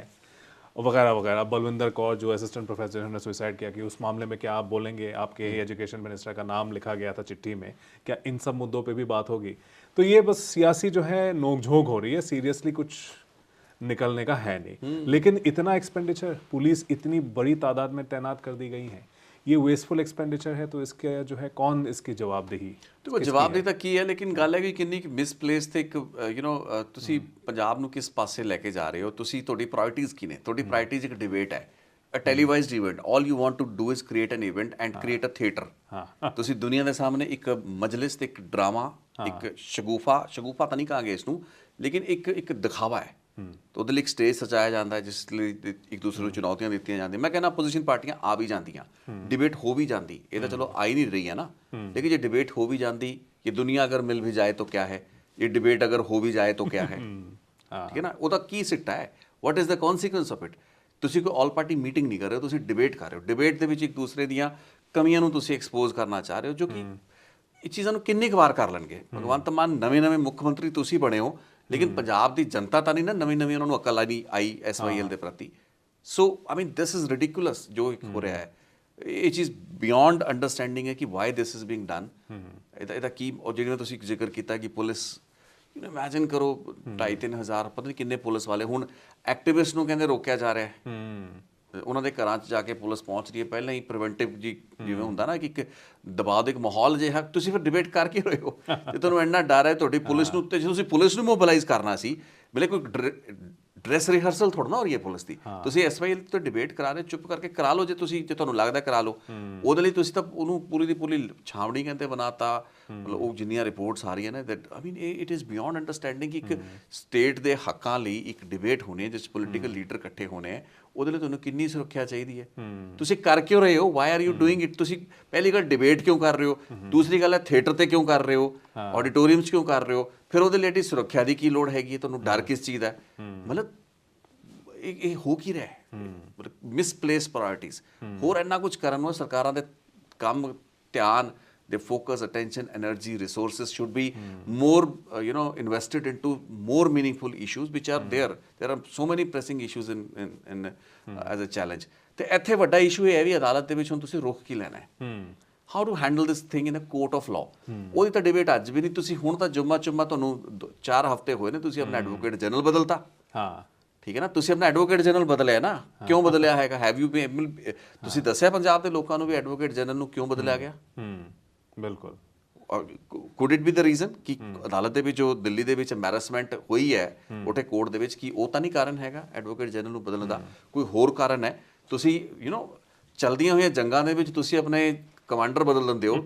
ਕਮਾਂਡਰ ਕੌਣ ਸੀ? ਐਡਵੋਕੇਟ ਜਨਰਲ ਆਫ ਪੰਜਾਬ, ਜਿਸਨੇ ਲੜਾਈ ਸੁਪਰੀਮ ਕੋਰਟ 'ਚ ਕੌਣ ਖੜਾ ਜਾ ਕੇ? ਐਡਵੋਕੇਟ ਜਨਰਲ ਆਫ ਪੰਜਾਬ ਦੇ ਵਕੀਲ। ਉਹਨਾਂ ਦੀ ਬੈਟਰੀ ਨੂੰ ਕੌਣ ਲੀਡ ਕਰਦਾ ਪਿਆ? ਤੁਸੀਂ ਕਿਸੇ ਭਰੋਸੇ, ਕਿਸੇ ਵਿਸ਼ਵਾਸ ਦੇ ਨਾਲ ਉਸ ਨੂੰ ਆਪਣਾ ਵਹਾਂ ਦੀ ਅਧਿਵਕਤਾ ਲਗਾਇਆ ਹੈ ਨਾ, ਐਡਵੋਕੇਟ ਜਨਰਲ, ਤੇ ਤੁਸੀਂ ਮਿਡਵੇ ਉਹਨਾਂ ਨੂੰ ਚੇਂਜ ਕਰਤਾ ਹੈਗਾ ਫॉर ਵਟਐਵਰ ਰੀਜ਼ਨਸ। ਮੈਨੂੰ ਨਹੀਂ ਪਤਾ ਉਹ ਕੀ ਰੀਜ਼ਨ ਹੈਗੇ ਨੇ, ਲੇਕਿਨ again it is a setback. ਤੇ on the top of it ਉਹਨਾਂ ਨੇ ਅਦਾਲਤ 'ਚ ਕੀ ਸਬਮਿਸ਼ਨ ਦਿੱਤੀ? ਸੋ ਇਹਦੇ ਉੱਤੇ ਕਲੈਰਿਟੀ ਦੇ ਸਕਦੇ ਹੋ ਤੁਸੀਂ? ਉਹ ਤਾਂ ਬਿਆਨਾਂ ਦੇ ਵਿੱਚ ਦੇ ਦਿਓ। ਐਡੇ ਵੱਡਾ ਤਾਮ ਝਾਮ ਕਰਨ ਦੀ ਲੋੜ ਹੀ ਨਹੀਂ ਹੈ। ਆਈ ਮੀਨ ਇਹ ਮੈਨੂੰ ਲੱਗਦਾ ਆਪਾਂ ਡਿਬੇਟ ਵੀ ਜੇ ਕਰ ਰਹੇ ਤਾਂ it is a worthless debate. Even debating them is a worthless debate. ਇਹਨਾਂ ਨੇ ਤਾਂ ਕੀ ਡਿਬੇਟ ਕਰਨੀ, ਆਪਾਂ ਉਹਦੇ 'ਤੇ ਜੇ ਆਪਣਾ ਸਮਾਂ ਵੀ ਖਰਾਬ ਕਰਾਂਗੇ। ਬਟ ਦਿਸ ਐਕਸਪੋਜ਼ਸ ਐਂਡ ਸ਼ੋਜ਼ ਕਿ ਇਹ ਸਰਕਾਰ ਕਿੰਨੇ ਕੁ ਫੇਕ ਨੈਰੇਟਿਵਸ ਦੇ ਉੱਤੇ ਆਪਣੀ ਕਾਰਵਾਈ ਨੂੰ ਬੇਸ ਕਰਨਾ ਚਾਹ ਰਹੀ ਹੈ। ਸਿਰਫ ਕਹਾਣੀ ਉਹ ਹੈ ਕਿ ਤੁਸੀਂ ਆਪਣੇ ਮਤਲਬ ਦੀ ਜਿਹੜੀ ਕਵਰੇਜ ਕਰਾਉਣਾ ਚਾਹ ਰਹੇ ਹੋ। ਤੁਸੀਂ ਟੀਵੀ ਚੈਨਲ ਹੁਣ ਆਉਣਗੇ, ਭਗਵੰਤ ਮਾਨ ਜੀ 40 ਮਿੰਟ ਬੋਲਣਗੇ, ਉੱਥੇ ਚੰਗੇ ਪੰਚਸ ਦੇਣਗੇ, ਮੀਡੀਆ ਨੂੰ ਕਿਹਾ ਜਾਏਗਾ ਇਸ਼ਤਿਹਾਰ ਤਾਂ ਚੰਗੇ ਚੜੇ ਹੋਏ ਨੇ, ਠੀਕ ਹੈ ਨਾ, ਉਹ ਮੀਡੀਆ ਫਿਰ ਉਹਨੂੰ ਦਿਖਾਏਗਾ। ਸੋ ਦੁਨੀਆ ਭਰ ਦੇ ਵਿੱਚ ਉਹ ਸਰਕੂਲੇਟ ਹੋਏਗਾ ਚੰਗਾ ਖਾਸਾ। ਇੱਕ ਕਹਿੰਦੇ ਕੁਝ ਦਿਨਾਂ ਤੱਕ ਉਹ ਵੀਡੀਓਜ਼ ਚੱਲਦੇ ਰਹਿਣਗੇ, ਉਹ ਕਹਾਣੀਆਂ ਚੱਲਦੀਆਂ ਰਹਿਣਗੀਆਂ, ਲੋਕਾਂ ਲਈ ਤਮਾਸ਼ਾ ਚੰਗਾ ਤੁਸੀਂ ਕਰ ਲਿਆ। ਤੇ ਜੇ ਪੰਜਾਬ ਦਾ ਚੀਫ ਮਿਨਿਸਟਰ, ਜੋ ਕਿ ਚਲੋ ਇੱਕ ਕਲਾਕਾਰ ਨੇ, ਅਦਾਕਾਰ ਨੇ, ਫਨਕਾਰ ਨੇ, ਲੇਕਿਨ ਪੰਜਾਬ ਦੇ ਸੰਜੀਦਾ ਮੁੱਦਿਆਂ ਉੱਤੇ ਇਸ ਤਮਾਸ਼ੇ ਦੀ ਲੋੜ नहीं है। हाँ, जो ऑपोजिशन सवाल कर रही है, जो एक तरह से आप कह सकते हैं इल्ज़ाम लगा रही है कि आप जो है, आप में सत्ता का जो है गुरूर आ गया है, आप इतनी बड़ी बहुमत के साथ आप चुन के आए थे, और जैसे आपने भी कहा कि वो इलेक्शन ईयर तो है नहीं कि इस किस्म के जो है ये PR स्पेक्टिकल्स वो करेंगे। तो इसकी क्या ज़रूरत थी, तो अपोजिशन ये कह रही है। दूसरा ये जो समझ में आ रहा है कि अगर भगवंत मान साहब खुद ही वहाँ पे बोलेंगे, कोई अपोजिशन लीडर गया नहीं, तो बोला जाएगा कि भाई देखिए बाकियों में तो दम था नहीं, हमने तो खुली चुनौती दी थी, कोई आया नहीं। क्या, तो दो सवाल है, मतलब दो हिस्से हैं मेरे सवाल के। एक तो ये कि क्या ये जो एलिगेशन है, क्या आपको लगता है सही है, ये एक सत्ता का गुरूर आ गया है उनमें? दूसरा ये कि क्या इस स्पेक्टेकल का लोगों पे कोई असर होगा? नहीं देखो, ना मैं ਤਾਂ ਲੈਟਸ ਨਾਟ ਬੀ ਅ ਜੱਜ ਕਿ ਸੱਤਾ ਦਾ ਗੁਰੂ ਆਇਆ ਨਹੀਂ ਆਇਆ। ਇਹ ਤਾਂ ਆਪੋਜੀਸ਼ਨ ਦੀ ਭਾਸ਼ਾ ਹੈ। ਅਸੀਂ why should we fall prey to what they want to say. ਉਹ ਕੁਝ ਵੀ ਕਹਿ ਸਕਦੇ ਨੇ, ਕਿਹਦੇ 'ਚ ਗੁਰੂ ਨਹੀਂ ਹੁੰਦਾ। ਜਦੋਂ ਉਹ ਖੁਦ ਹੁਕਮਰਾਨ ਸੀਗੇ ਤਾਂ ਉਹਨਾਂ ਦੇ ਵਿੱਚ ਗੁਰੂ ਸੀਗਾ। ਇਹ ਤਾਂ ਪਾਵਰ ਦੇ ਨਾਲ ਹਰ ਬੰਦੇ ਨੂੰ ਥੋੜੀ ਜਿਹੀ ਉਹਦਾ ਐਟੀਟਿਊਡ ਬਦਲ ਜਾਂਦਾ, ਚੀਜ਼ਾਂ ਬਦਲਦੀਆਂ ਨੇ। ਲੇਕਿਨ ਇਹ ਆਮ ਆਦਮੀ ਪਾਰਟੀ ਦੀ ਸਰਕਾਰ ਤੋਂ ਐਕਸਪੈਕਟਡ ਨਹੀਂ ਸੀ ਕਿ ਉਹ ਪੁਲਿਸ ਦਾ ਐਡਾ ਵੱਡਾ ਤੰਤਰ ਵਰਤ ਕੇ ਤੇ ਇਸ ਤਰੀਕੇ ਦੀਆਂ ਮਜਲਿਸਾਂ ਲਗਾਉਣ। ਇਹ ਉਹ ਪਾਰਟੀ ਜਿਹੜੀ ਕਿ ਆਪਣੇ ਆਪ ਨੂੰ ਆਮ ਆਦਮੀ ਪਾਰਟੀ ਦੀ ਆਮ ਆਦਮੀ ਦੀ ਪਾਰਟੀ ਦੱਸਦੀ ਹੈ, ਉਹਦੇ 'ਚ ਇੰਨਾ ਘੱਟੋ ਘੱਟ ਇੱਕ ਮੋਰਲ ਜਾਂ ਉਹਦਾ ਜਿਹੜਾ ਕੌਨਫੀਡੈਂਸ ਹੋਣਾ ਚਾਹੀਦਾ ਕਿ ਉਹਨਾਂ ਨੂੰ ਇਹਨਾਂ ਸੁਰੱਖਿਆ ਦੇ ਇਸ ਤਾਣੇ ਬਾਣੇ 'ਚੋਂ ਤਾਂ ਨਿਕਲਣ ਦੀ ਲੋੜ ਸੀ। ਆਹ ਕੰਮ ਜਦੋਂ ਬਾਦਲ ਹੁਣੀ ਕਰਿਆ ਕਰਦੇ ਸੀ, ਜਾਂ ਜਦੋਂ ਕੈਪਟਨ ਅਮਰਿੰਦਰ ਸਿੰਘ ਤੋਂ excessive security, excessive police, excessive visible presence of police, ਇਹ ਸਾਰੀਆਂ ਚੀਜ਼ਾਂ ਤਾਂ ਪੁਰਾਣੀਆਂ ਸਰਕਾਰਾਂ ਕਰਦੀਆਂ ਸੀ। ਇਹ ਤਾਂ ਸਰਕਾਰ ਇਸੀ ਪਲੈਂਕ ਦੇ ਉੱਤੇ ਬੜੀ ਸੀ, ਯਾਰ ਅਸੀਂ ਆਮ ਆਦਮੀ ਦੀ ਸਰਕਾਰ ਹੈ, ਇਸ ਚੀਜ਼ ਇਹ ਤੋਂ ਮੁਕਤ ਕਰਾਓ। ਆਹ ਸਿਕਿਉਰਿਟੀ, VVIP, ਲਾਲ ਬੱਤੀਆਂ, ਪੀਲੀਆਂ ਬੱਤੀਆਂ, ਇਹ ਸਭ ਤੋਂ ਸਿਸਟਮ ਨੂੰ ਮੁਕਤ ਕਰਾਓ। ਲੋਕਾਂ ਦੀ ਸਰਕਾਰ ਹੋਏਗੀ, ਐਕਸੈਸਿਬਲ ਗਵਰਨਮੈਂਟ ਹੋਏਗੀ। ਆਪ ਖੁਦ ਹੀ ਤਾਂ ਕਹਿੰਦੇ ਹੁੰਦੇ ਸੀਗੇ ਅਸੀਂ ਤੁਸੀਂ ਆਵਾਂਗੇ ਜੀ, ਤੁਹਾਡੇ ਪਿੰਡਾਂ ਤੱਕ ਜਾਵਾਂਗੇ, ਤੁਹਾਡੇ ਜ਼ਿਲ੍ਹਿਆਂ ਤੱਕ ਬੈਠ ਕੇ ਇੱਥੇ DC ਆਇਆ ਕਰੂਗਾ, ਸਾਡੇ MLA ਤੁਹਾਡੇ ਇਲਾਕਿਆਂ ਦੇ ਵਿੱਚ ਬੈਠ ਕੇ ਸਰਕਾਰ ਚੱਲੇਗੀ। ਚੰਡੀਗੜ੍ਹ ਪਹਿਲੀ ਮੀਟਿੰਗ ਇਹਨਾਂ ਦੀ ਜਿਹੜੀ ਹੋਈ ਹੈ ਜਦੋਂ ਸਰਕਾਰ ਬਣੀ, ਇਹਨਾਂ ਨੇ ਮੈਰਿਜ ਪੈਲੇਸ ਇੱਕ ਮੋਹਾਲੀ ਦੇ ਬੜੀ ਵੱਡੀ ਮੀਟਿੰਗ, ਉਹ ਤਾਂ ਪਹਿਲਾਂ ਜਿਹੜਾ ਇਹਨਾਂ ਨੇ ਵੱਡਾ ਪੁਆਇੰਟ ਕੱਢ ਕੇ ਲਿਆਂਦਾ ਸੀ ਫੈਸਲਾ ਕਿ ਸਰਕਾਰ ਅਸੀਂ ਲੋਕਾਂ ਕੋਲ ਲਿਜਾਵਾਂਗੇ, ਉੱਥੋਂ ਬੈਠ ਕੇ ਚਲਾਵਾਂਗੇ। ਹੁਣ ਅੱਜ ਕਿੱਥੇ ਲੋਕਾਂ ਕੋਲ ਲਿਜਾ ਰਹੇ ਨੇ? ਅੱਜ ਜੇ ਤੁਹਾਨੂੰ ਲੱਗਦਾ ਕਿ SYL ਦੇ ਪੰਜਾਬ ਦੇ ਮੁੱਦੇ ਤੇ ਇੱਕ ਡਿਬੇਟ ਤੁਸੀਂ ਕਰਾ ਰਹੇ ਹੋ ਤੇ ਉਹਦੇ ਲਈ ਤੁਹਾਨੂੰ ਐਡਾ ਵੱਡਾ ਪੁਲਿਸ ਬੰਦੋਬਸਤ ਦੀ ਲੋੜ ਪੈ ਗਈ, ਮਤਲਬ ਐਡਾ ਕੀ ਪੰਜਾਬ ਦੇ ਵਿੱਚ ਇਟਮੀਨ ਤੁਸੀਂ ਇੰਕਸ਼ਾਫ ਕਰਦੇ ਪਏ ਪੰਜਾਬ ਦੇ ਵਿੱਚ ਲਾਅ ਐਂਡ ਆਰਡਰ ਦੀ ਹਾਲਤ ਚੰਗੀ ਨਹੀਂ ਹੈ, ਇਸੇ ਵਾਸਤੇ ਤੁਸੀਂ ਪੁਲਿਸ ਲਾ ਰਹੇ ਹੋ। ਅਦਰਵਾਈਜ਼ ਤੁਹਾਨੂੰ ਕਿਸ ਚੀਜ਼ ਦਾ ਡਰ ਹੈ, ਕਿਉਂ ਡਰ ਹੈ? ਮਤਲਬ ਪੰਜਾਬ ਦੇ ਮੁੱਦਿਆਂ ਦੇ ਉੱਤੇ ਕਿਹੜਾ ਪੰਜਾਬੀ ਆ ਕੇ ਉਸ ਡਿਬੇਟ ਦੇ ਵਿੱਚ ਖਲਲ ਪਾਏਗਾ? ਅਪੋਜੀਸ਼ਨ ਪਾਰਟੀ ਤੋਂ ਤੁਸੀਂ ਇੰਨਾ ਡਰ ਰਹੇ ਹੋ, ਤੁਹਾਨੂੰ ਐਡੀ ਪੁਲਿਸ ਦੀ ਸਪੋਰਟ ਦੀ ਲੋੜ ਹੈ। ਇਹ ਤਾਂ ਚੀਜ਼ਾਂ ਬਿਯੋਂਡ ਅੰਡਰਸਟੈਂਡਿੰਗ ਨੇ ਵੀ ਇਹ ਕੀ ਕਰ ਰਹੇ ਨੇ। ਬਾਕੀ ਅਪੋਜੀਸ਼ਨ ਜੋ ਮਰਜ਼ੀ ਕਹਿੰਦੀ ਰਹੇ ਜੀ, ਅਪੋਜੀਸ਼ਨ ਦੀ ਗੱਲਾਂ ਬਾਤਾਂ ਨੂੰ ਸੀਰੀਅਸਲੀ ਨਾ ਆਪਾਂ ਲਈਏ, ਨਾ ਕੋਈ ਹੋਰ ਲਵੇ, ਠੀਕ ਹੈ ਨਾ। ਉਹਨਾਂ ਦੇ ਆਪਣੇ ਨੈਰੇਟਿਵਸ ਨੇ। ਇਤਰਾਜ਼ ਜਿਹੜੇ ਉੱਠਦੇ ਨੇ ਆਪੋਜੀਸ਼ਨ ਵੱਲੋਂ ਉਹ ਵੈਲਿਡ ਇਤਰਾਜ਼ ਹੁੰਦੇ ਨੇ ਕਈ ਵਾਰ, ਲੇਕਿਨ ਉਹਨਾਂ ਦੇ ਆਪਣੇ ਮਕਸਦ ਨੇ, ਉਹ ਆਪਣੀ ਪੋਜੀਸ਼ਨਸ 'ਤੇ ਵੀ ਬੜੇ ਕਮਜ਼ੋਰ ਰਹੇ ਨੇ। ਸੋ ਉਹਨਾਂ ਕੋਲ ਕੋਈ ਮੋਰਲ ਹਾਈ ਗਰਾਊਂਡ ਦਾ ਇੱਕ ਰੀਜ਼ਨ ਨਹੀਂ ਹੈ। ਐਂਡ ਲੈ ਦੇ ਕੇ ਸਰਕਾਰ ਦਾ ਐਡਾ ਕੁਝ ਲੈਣਾ ਦੇਣਾ ਹੈ ਹੀ ਨਹੀਂ ਇਸ ਪੂਰੇ ਕੇਸ ਦੇ ਵਿੱਚ। ਜੇ ਤੁਸੀਂ ਕਹੋ ਵੀ ਸੁਪਰੀਮ ਕੋਰਟ ਦੇ ਵਿੱਚ ਗਲਤ ਸਬਮਿਸ਼ਨ ਕਰਕੇ ਭਗਵੰਤ ਮਾਨ ਦੋਸ਼ੀ ਹੋ ਗਿਆ, ਇਹਨਾਂ ਦੀ ਸਰਕਾਰ ਦੋਸ਼ੀ ਹੋ ਗਈ, ਤਾਂ ਬਿਲਕੁਲ ਗਲਤ ਗੱਲ ਹੋਏਗੀ ਨਾ। ਉਹ ਠੀਕ ਹੈ, ਗਲਤੀ ਹੁੰਦੀ ਹੈ, ਗਲਤੀ ਕਿਸੇ ਵੀ ਸਰਕਾਰ ਤੋਂ ਤੇ ਵਕੀਲਾਂ ਤੋਂ ਹੁੰਦੀ ਹੈ, ਪਹਿਲਾਂ ਕਿਹੜਾ ਵਕੀਲਾਂ ਤੋਂ ਨਹੀਂ ਹੋਈਆਂ। ਸੋ ਜੇ ਮੁੱਦਾ ਇਹ ਹੈ ਵੀ ਅਸੀਂ ਇੱਕ ਦੂਸਰੇ ਦੀ ਗਲਤੀਆਂ ਨੂੰ ਜ਼ਿਆਦਾ ਵੱਡੇ ਮੈਗਨੀਫਾਈਂਗ ਲੈਂਸ ਦੇ ਨਾਲ ਆਪਾਂ ਦੇਖਣਾ ਹੈ, we just want to blow up ਕਰਕੇ ਦੇਖਣਾ ਵੀ ਦੇਖੋ ਉਹਦੀ ਛੋਟੀ ਜਿਹੀ ਗਲਤੀ ਲੇਕਿਨ ਐਡਾ ਵੱਡਾ ਗਲਤੀ ਕਰਤੀ ਜੇ ਸੁਪਰੀਮ ਕੋਰਟ ਵਿੱਚ, ਤੇ ਜਿਹੜੀਆਂ ਉਹਨਾਂ ਵੱਲੋਂ ਗਲਤੀਆਂ ਕੀਤੀਆਂ ਗਈਆਂ ਤਾਂ ਬਲੰਡਰ ਸੀਗੇ। ਸੋ ਉਹ ਤਾਂ ਇੱਕ ਐਂਡਲੈਸ ਜੀ ਗੇਮ ਹੈ, ਇੱਕ ਬਲੇਮ ਗੇਮ ਹੈ। ਤੁਸੀਂ ਲੜੀ ਚੱਲੋ, ਇੱਕ ਦੂਸਰੇ ਨੂੰ ਦੋਸ਼ੀ ਠਹਿਰਾਈ ਚੱਲੋ, ਨਿਕਲਣਾ ਕੁਝ ਹੈ ਨਹੀਂ। ਲੋਕਾਂ ਦਾ ਟਾਈਮ ਪਾਸ ਹੋ ਰਿਹਾ, ਲੋਕਾਂ ਦੀ ਜ਼ਰੂਰਤ ਜਿਹੜੇ ਕੰਮ ਹੋ ਨਹੀਂ ਪਾ ਰਹੇ, ਲੋਕਾਂ ਦੀਆਂ ਸਮੱਸਿਆਵਾਂ ਹੱਲ ਹੋ ਨਹੀਂ ਪਾ ਰਹੀਆਂ, ਲੋਕਾਂ ਦੀ ਪ੍ਰੋਬਲਮਸ ਉੱਥੇ ਨੇ। SYL ਦਾ ਤਾਂ ਪਤਾ ਨਹੀਂ, ਪਹਿਲਾਂ ਵੀ ਆਪਾਂ ਜ਼ਿਕਰ ਕੀਤਾ ਸੀ, ਹੋਰ ਇੰਨਾ ਇਸ਼ੂਜ਼ ਨੇ। ਲੈਂਡ ਜਿਹੜੀ ਸੈਂਡ ਮਾਈਨਿੰਗ ਹੋ ਰਹੀ ਹੈ, ਡਰੱਗਸ ਪੈਡਲਿੰਗ ਹੋ ਰਹੀ ਹੈ, ਹੋਰ ਬੜੇ ਇਸ਼ੂ ਨੇ ਜਿੱਥੇ ਕਿ ਵਿਜ਼ੀਬਲ ਤੁਸੀਂ ਕਾਰਵਾਈ ਕਰੋ ਦਿਸਦੀ ਹੈ, ਪਤਾ ਚੱਲਦਾ, ਲੋਕਾਂ ਨੂੰ ਰਾਹਤ ਵੀ ਇਮੀਡੀਏਟ ਮਿਲਦੀ ਹੈ। ਇਸ ਮੁੱਦੇ ਉੱਤੇ ਰਾਹਤ ਕਦੋਂ ਮਿਲਣੀ ਹੈ ਪਤਾ ਨਹੀਂ, ਠੀਕ ਹੈ ਨਾ। ਤੁਸੀਂ ਅੱਜ ਪਾਣੀ ਕਰਦੇ ਹੋ, ਰੇਤਾ ਖਾ ਗਏ ਹੋ ਤੁਸੀਂ, ਰੇਤੇ ਦੀ ਮਾਈਨਿੰਗ ਤੋਂ ਤੁਸੀਂ ਪੰਜਾਬ ਦੇ ਵਿੱਚ ਹੜ੍ਹ ਆ ਗਏ, ਹੈ ਨਾ। ਅੱਜ ਉਹ ਇਲਾਕਿਆਂ ਦੇ ਵਿੱਚ ਵੀ ਹੜ੍ਹ ਆ ਰਹੇ ਨੇ ਜਿੱਥੇ ਕਦੇ ਹੜ੍ਹ ਸੁਣੇ ਨਹੀਂ ਸੀਗੇ। ਸੋ ਇੰਨਾ ਤੁਸੀਂ ਸੋਇਲ ਦਾ ਇਰੋਜਨ ਕੀਤਾ, ਇੰਨੀ ਤੁਸੀਂ ਨਜਾਇਜ਼ ਮਾਈਨਿੰਗ ਕੀਤੀ, ਅੱਜ ਵੀ ਕਰਦੇ ਪਏ ਹੋ। ਸੋ ਤੁਸੀਂ ਪਾਣੀ ਬਚਾਉਣ ਦੇ ਚੱਕਰ 'ਚ ਇੱਕ ਨੈਰੇਟਿਵ ਬਿਲਡ ਕਰ ਲੈਂਦੇ ਹੋ, ਉਹਦੇ ਆਸ-ਪਾਸ ਤੁਹਾਡੀਆਂ 40 ਸਾਲ ਦੀ ਰਾਜਨੀਤੀ, ਨਤੀਜੇ ਜ਼ੀਰੋ ਹੈਗੇ ਨੇ ਤੁਹਾਡੇ।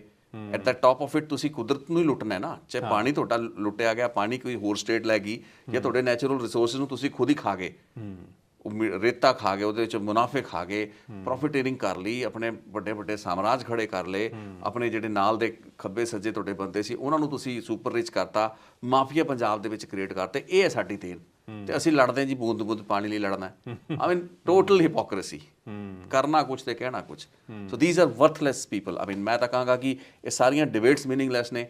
ਉਹੀ ਹੈ ਵੀ ਜੇ ਕੋਈ ਬਾਹਰਲਾ ਇੰਡੀਪੈਂਡੈਂਟ ਆਬਜ਼ਰਵਰ ਦੇਖਦਾ ਹੋਏਗਾ ਪੰਜਾਬ ਨੂੰ, ਉਹ ਹੱਸਦਾ ਹੋਏਗਾ ਕਿ ਕਿਹੋ ਜਿਹਾ ਮੁਲਕ ਹੈ, ਕਿਹੋ ਜਿਹਾ ਸਟੇਟ ਹੈ, ਕਿਹੋ ਜਿਹੇ ਪੋਲੀਟੀਸ਼ੀਅਨ ਨੇ, ਕਿਵੇਂ ਇੱਕ ਦੂਸਰੇ ਨੂੰ ਬੇਵਕੂਫ ਬਣਾਉਂਦੇ ਨੇ, ਕਿਵੇਂ ਪੰਜਾਬ ਦੀ ਜਨਤਾ ਨੂੰ ਬੇਵਕੂਫ ਬਣਾਉਂਦੇ ਨੇ, ਇਹੀ ਕੱਢਿਆ ਜਾ ਸਕਦਾ। ਪੰਜਾਬ ਦੇ ਲੋਕਾਂ ਨੂੰ ਬੇਵਕੂਫ ਕਿਵੇਂ ਪੰਜਾਬ ਦਾ ਪੋਲੀਟੀਸ਼ੀਅਨ ਬਣਾ ਰਿਹਾ, ਇਹ ਚੀਜ਼ ਅੱਜ ਭਗਵੰਤ ਮਾਨ ਤੇ ਸਾਡੀਆਂ ਵਿਰੋਧੀ ਧਿਰਾਂ ਅੱਜ ਦੇ ਪਰਸੋਨੀਫਾਈ दैट, दे आइडेंटिफाई दैट। ये जो मान साहब के इससे पहले भी बहुत विवाद हुए हैं, जैसे नहर का पानी पी गए थे स्टंट देने के लिए, उसके बाद पेट खराब हो गया है ना। तो ਤੁਸੀਂ ਇਹਨੇ ਕ੍ਰਿਟੀਕਲ ਨਾ ਹੋ, ਭਗਵੰਤ ਮਾਨ ਵਿਚਾਰੇ 1.5 ਸਾਲ ਤੋਂ ਮੁੱਖ ਮੰਤਰੀ ਬਣੇ ਨੇ ਤੇ ਉਹ ਨਵੇਂ ਨੇ, ਤਜਰਬਾ ਉਹਨਾਂ ਨੂੰ ਉਹਨਾਂ ਨਹੀਂ ਹੈ, ਠੀਕ ਹੈ ਨਾ। ਤਾਂ ਮੈਂ ਨਹੀਂ ਚਾਹੁੰਦਾ ਵੀ ਅਸੀਂ ਅਨਡਿਊ ਕ੍ਰਿਟਿਸਿਜ਼ਮ ਕਰੀਏ, ਕਿਉਂਕਿ ਇੱਕ ਨੈਚੁਰਲ ਜੀ ਗੱਲ ਹੁੰਦੀ ਹੈ ਵੀ ਜਿਹੜਾ ਮੁੱਖ ਮੰਤਰੀ ਸਰਕਾਰ ਹੈ, ਕ੍ਰਿਟਿਸਿਜ਼ਮ ਤਾਂ ਉਸ ਦਾ ਹੀ ਹੁੰਦਾ ਹੈ। हाँ ਸੋ ਇਹ ਤਾਂ ਚੀਜ਼ਾਂ ਮੈਨੂੰ ਲੱਗਦਾ ਵੀ ਚਲੋ ਠੀਕ ਹੈ, ਲੇਕਿਨ ਇਹ ਵੀ ਜਿਹੜੀ ਚੀਜ਼ਾਂ ਆਪਾਂ ਉਹ ਵਿਸ਼ਿਆਂ ਦੇ ਉੱਤੇ ਰਹੀਏ, ਠੀਕ ਹੈ। ਪਾਣੀ ਪੀਣ, ਬਿਮਾਰ ਹੋਣ, ਉਛਲ ਕੂਦ ਕਰਨ, ਮੈਂ ਤਾਂ ਕਹਿੰਦਾ ਕਿ ਜੇ ਮੁੱਖ ਮੰਤਰੀ ਪੰਜਾਬ ਨੂੰ ਕਾਮੇਡੀਅਨ ਮਿਲ ਗਿਆ ਤਾਂ ਉਹ ਪੰਜਾਬ ਨੂੰ ਹਸਾਏ, ਘੱਟੋ ਘੱਟ ਹੋਰ ਨਹੀਂ ਤਾਂ ਮੁੱਖ ਮੰਤਰੀ ਹਸਾਈ ਦੇ ਪੰਜਾਬੀਆਂ ਨੂੰ। ਪੰਜਾਬ ਇਸ ਵਕਤ ਜਿੰਨੀਆਂ ਸਮੱਸਿਆਵਾਂ ਦੇ ਵਿੱਚ ਨਿਕਲ ਰਿਹਾ ਹੈ, ਲੇਕਿਨ ਸਾਡੇ ਮੁੱਖ ਮੰਤਰੀ ਸਾਹਿਬ ਤਾਂ ਜਿੱਦਣ ਦੇ ਮੁੱਖ ਮੰਤਰੀ ਬਣੇ ਨੇ ਉਦੋਂ ਤਾਂ ਇਹਨਾਂ ਦਾ ਕਹਿੰਦਾ ਵੀ ਪੰਜਾਬੀ 'ਚ ਇੱਕ ਕਰੂਡ ਐਕਸਪ੍ਰੈਸ਼ਨ ਹੈ ਵੀ ਯਾਰ ਬੂਥਾ ਹੀ ਟੇਢਾ ਹੈ, ਠੀਕ ਹੈ ਨਾ। ਵੀ ਉਹਨਾਂ ਦਾ ਮਤਲਬ ਸ਼ਕਲ ਹੀ ਉਖੜੀ ਹੁੰਦੀ ਹੈ ਵੀ ਐਡਾ ਚੰਗਾ ਖੁਸ਼ਗਵਾਰ ਪੋਲੀਟੀਸ਼ੀਅਨ ਜਾਂ ਕਾਮੇਡੀਅਨ, ਪਹਿਲਾਂ ਕਿੰਨਾ ਚੰਗਾ ਖਿੜਦੇ, ਹੱਸਦੇ, ਟਿਚਰਾਂ ਕਰਦੇ, ਵਧੀਆ ਲੱਗਦਾ ਹੈ। ਉਹ ਠੀਕ ਹੈ, ਹੋਣਾ ਚਾਹੀਦਾ ਹੈ, ਰਾਜਨੀਤੀ ਦੇ ਵਿੱਚ ਚੱਲਣਾ ਚਾਹੀਦਾ ਹੈ। ਲੇਕਿਨ ਸਾਡੇ ਮੁੱਖ ਮੰਤਰੀ ਦੇ ਜੇ ਤੁਸੀਂ ਦੇਖੋ, ਵਿਚਾਰੇ ਅੱਜ ਕੱਲ੍ਹ ਬੜੇ ਸੀਰੀਅਸ ਨੇ, ਗੰਭੀਰ ਨੇ, ਤੇ ਉਹਨਾਂ ਦੇ ਚਿਹਰੇ ਦੇ ਉੱਤੇ ਉਹ ਕੁੜੱਤਨ ਚੰਗੀ ਨਹੀਂ ਲੱਗਦੀ। ਹੀ ਸ਼ੁੱਡ ਮਤਲਬ ਪੰਜਾਬ ਦੇ ਲੋਕਾਂ ਨੂੰ ਕੁਝ ਚੰਗਾ ਸਮਾਂ ਦੇਣ, ਮੁੱਖ ਮੰਤਰੀ ਕੁਝ ਚੰਗੇ ਜੁਮਲੇ ਛੱਡਿਆ ਕਰਨ, ਠੀਕ ਹੈ ਨਾ। ਕੰਮ ਵੀ ਐਕਸਪੈਕਟਿਡ ਹੈ, ਲੇਕਿਨ ਜੇ ਕੰਮ ਨਹੀਂ ਹੋ ਰਹੇ ਜਾਂ ਨਹੀਂ ਤੁਸੀਂ ਉਸ ਤਰੀਕੇ ਦੇ ਪਰਫਾਰਮੈਂਸ ਦੇ ਪਾ ਰਹੇ ਹੋ, ਤਾਂ ਘੱਟੋ ਘੱਟ ਤੁਸੀਂ ਆਪਣੀ ਬਾਡੀ ਲੈਂਗੁਏਜ ਨੂੰ ਚੰਗਾ ਰੱਖੋ। You should come across as ਜੋ ਤੁਸੀਂ ਹੋ, ਵਿਚ ਇਜ਼ ਐਨ ਆਰਟਿਸਟ, ਜਿਸ ਦਾ ਕੰਮ ਹੈ ਕਿ ਲੋਕਾਂ ਨੂੰ ਅੱਛੇ ਮੂਡ ਜਾਂ ਟੈਂਪਰਾਮੈਂਟ ਦੇ ਵਿੱਚ ਰੱਖਣਾ। I would say that Bhagwant Mann has lost his sense of humour ever since he became the chief minister, which should not have happened na। ਇੱਕ ਕਾਮੇਡੀਅਨ ਹੈਗੇ ਨੇ, and he should keep the people in good humor, and ਸਾਨੂੰ ਵੀ ਚੰਗਾ ਲੱਗਦਾ ਹੈ ਦੇਖੋ ਇੱਕ variation ਵਾਲਾ ਕਿਰਦਾਰ ਵਾਲਾ, and we welcome this change in Punjab, everybody welcome this change। ਲੋਕਾਂ ਨੇ ਬੜੀਆਂ ਆਸਾਂ ਉਮੀਦਾਂ ਨਾਲ ਇਹ ਬਦਲਾ ਲਿਆਂਦਾ ਹੈ, and ਹਜੇ ਵੀ ਦੇਰ ਨਹੀਂ ਹੈ। they have time to recuperate, they have time to revive it। ਬਸ਼ਰਤੇ ਆ ਜਿਹੜੀ ਤਮਾਸ਼ਬੀਨੀ ਚੀਜ਼ ਤੋਂ ਨਿਕਲਣ, ਇਹ ਸਾਰਾ catering to the eyeballs, playing to the galleries, playing to the optics, creating the facades which no more exist, or creating those impressions, ਲੋਕਾਂ ਦੇ ਮਨਾਂ ਦੇ ਵਿੱਚ perceptions ਦੀ ਖੇਡ ਖੇਡਣਾ, narratives ਦੀ ਖੇਡ ਖੇਡਣਾ, opinions ਨੂੰ mold ਕਰਨਾ, ਕੰਟਰੋਲ ਕਰਨਾ, information ਨੂੰ ਕੰਟਰੋਲ ਕਰਨਾ, ਇਹ ਜਿਹੜੇ ਸਾਰੇ ਪੈਂਤੜੇ ਨੇ ਬੜੇ ਹੀ sinister designs ਨੇ। ਇਹਨਾਂ ਲਈ ਤਾਂ ਇਹੋ ਜਿਹੇ ਮੁੱਖ ਮੰਤਰੀ ਦੇ ਨੂੰ ਤਾਂ ਸ਼ੋਭਦੇ ਨਹੀਂ, ਔਰ ਇਹੋ ਜਿਹੀਆਂ ਸਰਕਾਰਾਂ are never identified with these kind of tactics। ਤੇ ਜੋ ਕਰ ਰਹੇ ਨੇ, very sad, very disappointing। मुझे मालूम है हम लोग क्रिटिकल हो रहे हैं, मेरा आखिरी सवाल है, हो सकता है मैं नुक्ताचीनी भी कर रहा हूँ, लेकिन अगर हमने कोई इवेंट ऑर्गेनाइज किया है, फ़र्ज़ कीजिए, और हमने बहुत टाइम से अनाउंस किया है, हमें समझ तो ये थी कि SYL पे उस मुद्दे पे बात होगी, ये डिबेट होगा, लेकिन जो पहला ट्वीट जो जाता है पार्टी ऑफिशियल हैंडल से, उसमें 4 जो है टॉपिक्स उसमें लिस्टेड हैं जिसमें SYL का जिक्र नहीं। इसका क्या मतलब निकलता है? हो सकता है 19 हो सकता है 20 हो, जैसे पार्टी ने बाद में कहा, लेकिन जब पहला जो आपका जो मेन ट्वीट है जिसपे आप बोलेंगे कि भाई ये हम कर रहे हैं, उसमें अगर SYL का जिक्र नहीं है, तो क्या ये ऑब्वियस नहीं है कि ऑपोजिशन इस पर जो है वो इशू बनाएगी, और इससे जो है आपका इंटेंट भी जो है वो डाउट में आ जाता है? ਮੈਨੂੰ ਇੱਕ ਚੀਜ਼ ਸਮਝ ਵਿੱਚ ਆਈ, ਤੁਹਾਡਾ ਪੁਆਇੰਟ ਤਾਂ ਠੀਕ ਹੈ, ਚਲੋ ਉਹ ਤਾਂ ਹੈ ਹੀ ਹੈ ਪੁਆਇੰਟ ਜੋ ਤੁਸੀਂ ਕਹਿ ਰਹੇ ਹੋ ਵੀ ਉਹਦੀ ਇੰਟੈਂਸ਼ਨ ਸ਼ਾਇਦ ਉਹਨੇ ਸੀਰੀਅਸ ਹੈ ਨਹੀਂ ਹੈ, ਗੰਭੀਰਤਾ ਨਹੀਂ ਝਲਕਦੀ, ਵੀ ਤੁਸੀਂ ਆਪਣਾ ਮਜਮਾ ਲਗਾਇਆ ਤੇ ਮੇਨ ਟੌਪਿਕ ਤੋਂ ਤੁਸੀਂ ਹਟ ਕੇ ਤੁਸੀਂ ਹੋਰ ਪੁਆਇੰਟਸ ਤੇ ਆ ਗਏ। ਬਹੁਤ ਕੁਝ ਹੈ ਇੱਕ ਦੂਸਰੇ ਦੀ ਨੁਕਤਾਚੀਨੀ ਕਰਨ ਦੀ ਤਾਂ ਐਂਡਲੈਸ ਲਿਸਟ ਹੈਗੀ ਹੈ, ਲੇਕਿਨ ਇਹ ਡਿਸਕਸ਼ਨ ਇਹ ਡਿਬੇਟ ਪੰਜਾਬ ਵਿਧਾਨ ਸਭਾ ਦੇ ਵਿੱਚ ਕਿਉਂ ਨਹੀਂ ਹੋ ਸਕਦੀ ਸੀ? ਬਿਲਕੁਲ। ਇੱਕ ਜਿਹੜਾ ਵਿਧਾਨ ਸਭਾ ਸੈਸ਼ਨ ਵਿਚ ਵਾਸ ਅ ਕੰਟਰੋਵਰਸ਼ੀਅਲ ਸੈਸ਼ਨ, ਤੁਸੀਂ ਬੁਲਾਇਆ, ਸੱਦਿਆ, ਆਏ, ਬੈਠੇ, ਇਕੱਠੇ ਹੋਏ ਸਾਰੇ, ਉਸ ਤੋਂ ਬਾਅਦ ਆਪੋਜੀਸ਼ਨ ਲੀਡਰ ਨੂੰ ਤੁਸੀਂ ਕਿਹਾ ਵੀ ਜੀ ਗਵਰਨਰ ਸਾਨੂੰ ਪਰਮਿਸ਼ਨ ਨਹੀਂ ਦੇ ਰਹੇ, ਉਹ ਇਸ ਨੂੰ ਗੈਰ ਕਾਨੂੰਨੀ ਸੈਸ਼ਨ ਕਹਿ ਰਹੇ ਨੇ, ਤੇ ਅਸੀਂ ਹੁਣ ਸੁਪਰੀਮ ਕੋਰਟ ਜਾਵਾਂਗੇ, ਤੇ ਤੁਸੀਂ ਸੁਪਰੀਮ ਕੋਰਟ ਚਲੇ ਗਏ। ਹੁਣ ਸੁਪਰੀਮ ਕੋਰਟ ਵੀ ਇਹਨਾਂ ਨੇ ਪਟੀਸ਼ਨ ਪਾਤੀ ਹੈ ਕਿ ਵੀ ਸਾਡਾ ਸੈਸ਼ਨ ਹੈ, ਸਾਨੂੰ ਇਜਾਜ਼ਤ ਦਿੱਤੀ ਜਾਏ, ਸੁਪਰੀਮ ਕੋਰਟ ਵਿਲ ਫਾਈਨਲਾਈਜ਼। ਚਲੋ ਠੀਕ ਹੈ, ਤੁਸੀਂ ਗਵਰਨਰ ਦੀ ਮਨਮਾਨੀ ਤੋਂ ਪਰੇਸ਼ਾਨ ਹੋ ਕੇ ਚਲੇ ਗਏ, ਲੇਕਿਨ ਇਹ ਜੇ ਡਿਬੇਟ ਲਈ SYL ਦੇ ਮੁੱਦੇ ਉੱਤੇ ਜੋ ਹਾਲਾਤ ਉੱਭਰੇ ਨੇ, ਜੇ ਤੁਸੀਂ ਕਹਿੰਦੇ ਕਿ ਅਸੀਂ ਵਿਧਾਨ ਸਭਾ ਦਾ ਇੱਕ ਹੰਗਾਮੀ ਐਮਰਜੈਂਸੀ ਸੈਸ਼ਨ ਸੱਦਣਾ ਚਾਹੁੰਦੇ ਹਾਂ ਤੇ ਇਹ ਡਿਬੇਟ ਪੰਜਾਬ ਵਿਧਾਨ ਸਭਾ 'ਚ ਕਰਨਾ ਚਾਹੁੰਦੇ ਹਾਂ, ਉਸ ਨੂੰ ਅਸੀਂ ਟੈਲੀਵਾਈਜ਼ ਕਰਨਾ ਚਾਹੁੰਦੇ ਹਾਂ, ਉਹਦੇ ਵਿੱਚ ਕੀ ਦਿੱਕਤ ਸੀ? ਜੀ, पंजाब खेतीबाड़ी यूनिवर्सिटी के ज़्यादा क्वालिफाइड अदारा है और ਉਹਦਾ ऑडिटोरियम की ज़्यादा बेहतर ਥਾਂ ਹੈ SYL ਦੇ ਉੱਤੇ ਡਿਬੇਟ ਕਰਨ ਲਈ ਰਾਦਰ ਦੈਨ ਪੰਜਾਬ ਵਿਧਾਨ ਸਭਾ ਜਿੱਥੇ ਕਿ ਡਿਬੇਟ ਹੋਣੀ ਚਾਹੀਦੀ ਹੈ। ਆਈ ਫੇਲ ਟੂ ਅੰਡਰਸਟੈਂਡ ਦੈਟ। ਤੁਸੀਂ ਮੈਨੂੰ ਸਮਝਾਓ। ਆਈ ਮੀਨ ਮਤਲਬ ਇਹ ਆਡੀਟੋਰੀਅਮਸ ਦੇ ਵਿੱਚ ਡਿਬੇਟ ਕਰਕੇ ਤੁਸੀਂ ਕੀ ਸਥਾਪਿਤ ਕਰਨਾ ਚਾਹ ਰਹੇ ਹੋ? ਜੇ ਤੁਸੀਂ ਇੱਕ ਡਿਬੇਟ ਰੱਖੀ ਹੁੰਦੀ ਐ SYL ਤੇ ਪੰਜਾਬ ਵਿਧਾਨ ਸਭਾ, ਉਸ ਲਈ ਇੱਕ ਸੈਸ਼ਨ ਸੱਦਿਆ ਹੁੰਦਾ ਤੇ ਪੰਜਾਬ ਦੇ ਗਵਰਨਰ ਤੁਹਾਨੂੰ ਇਨਕਾਰ ਕਰ ਦਿੰਦੇ ਕਿ ਤੁਸੀਂ ਸੈਸ਼ਨ ਨਹੀਂ ਸੱਦ ਸਕਦੇ ਹੋ, ਤੁਹਾਡੇ ਕੋਲ ਇੱਕ ਬੜਾ ਵੱਡਾ ਪੁਆਇੰਟ ਵੀ ਬਣਨਾ ਸੀ ਤੇ ਤੁਸੀਂ ਗਵਰਨਰ ਨੂੰ ਇਸ ਪੁਆਇੰਟ ਦੇ ਉੱਤੇ ਘੇਰ ਸਕਦੇ ਸੀ ਕਿ ਸਾਡੇ ਸੂਬੇ ਦਾ ਹਿੱਤ ਹੈ ਐਂਡ ਸੈਂਟਰ ਦਾ ਗਵਰਨਮੈਂਟ ਜਾਂ ਗਵਰਨਰ ਜਿਹੜਾ ਹੈ ਉਹ ਸਾਨੂੰ ਰੋਕ ਰਿਹਾ ਹੈ, ਜੋ ਕਿ ਸ਼ਾਇਦ ਰੋਕਿਆ ਨਾ ਜਾਂਦਾ। ਰੌਲਾ ਇਹੀ ਸੀ ਵੀ ਜੇ ਐਮਰਜੈਂਸੀ ਸੈਸ਼ਨ ਕਦੋਂ ਕਿਸ ਸਰਕਾਰ ਨੇ ਸੱਦਣਾ, ਸਰਕਾਰ ਦਾ ਪ੍ਰੈਰੋਗੇਟਿਵ ਹੈ।